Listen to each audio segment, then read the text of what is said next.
আমি ভীষণ ইতিবাচকভাবে দেখি এই নির্বাচনকে, কারণ আমার উপর এবং আমাদের কমিটির উপর খুলনা প্রেস ক্লাবের প্রত্যেকটি সদস্যর এবং খুলনাবাসীর প্রচণ্ড দাবি ছিল যে খুলনা প্রেস ক্লাব তাদের সকলের ভরসার জায়গা, ঐতিহ্যবাহী প্রতিষ্ঠান। এই প্রতিষ্ঠানে সুষ্ঠু, সুন্দর এবং উৎসবমুখর নির্বাচন হবে।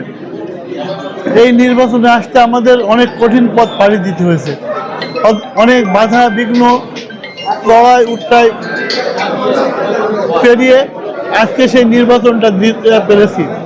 আপনারা লক্ষ্য করেছেন সেই সকাল 9টা থেকে দুপুর 1টা পর্যন্ত উৎসব মুখর ভোট গ্রহণ চলেছে। ভোট গ্রহণ শেষে এখন ফলাফল ঘোষণা আছে।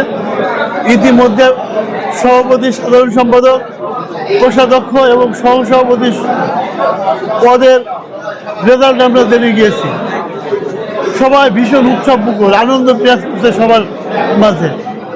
আমাদের সেই কাঙ্ক্ষিত ফলাফলে আমি দারুণভাবে সন্তুষ্ট এবং আমি তাই খুলনা প্রেস ক্লাব তার ঐতিহ্য বজায় রাখুন। খুলনা প্রেস ক্লাব খুলনার গণমানুষের প্রতিষ্ঠান হয়ে উঠুন।